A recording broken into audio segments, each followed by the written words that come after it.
Здравствуйте! В эфире музыкальная программа «От всей души». 17 марта свой 70-летний юбилей отмечает наш дорогой любимый муж, отец, дедушка, дядя Валерий Шикинович Широпой. Наш отец в течение долгих лет усердно работал шофером в совхозах «Вперед» и «Красный пахарь», а также шофером администрации Пихемского Кожуна. За добросовестный труд неоднократно награждался и получал путевки в Болгарию, Ленинград и в Москву. Дорогой наш отец, вы успешно достигли замечательного возраста мудрости, богатого жизненного опыта, достойного уважения, признания и почета. Вырастили и воспитали 3 детей, являетесь надежной опорой для всей своей семьи. Искренне желаем вам здоровья, благополучия, долголетия, прекрасного настроения, неиссякаемых сил, бодрости и оптимизма. Пусть будет душевная теплота, уют в доме, забота, любовь родных и много интересных событий. От супруги, детей, внуков и родственников.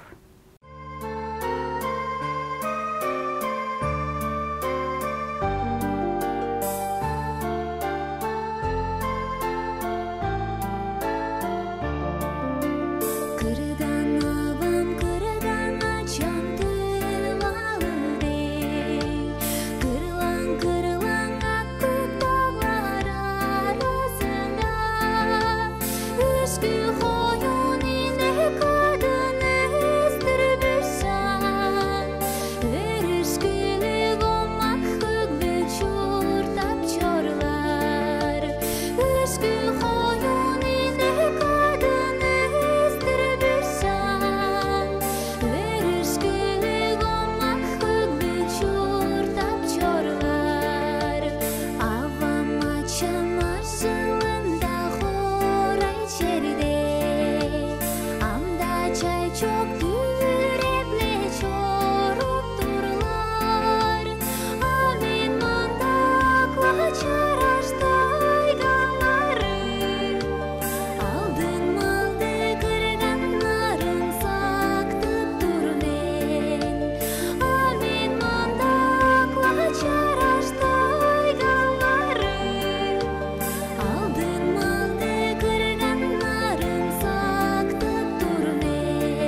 Нашей любимой маме, сестре, тете Юлиане Кирилловне Дангак 16 марта исполняется 45 лет. Она много лет преподает в классе театрального искусства в детской школе искусств села Суаксы. Любимая мама двоих детей, надежная опора супруга и уважаемый преподаватель многих талантливых детей. В этот радостный день желаем нашей маме и сестре крепкого здоровья, процветания, благополучия, домашнего уюта, радости и бесконечного счастья. Пусть в жизни будут только прекрасные моменты и события, чтобы двери открывались для новых достижений и побед. С уважением, муж, дети и родные.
Это была музыкальная программа «От всей души», где вы всегда можете подарить своим близким минуты счастья и радости.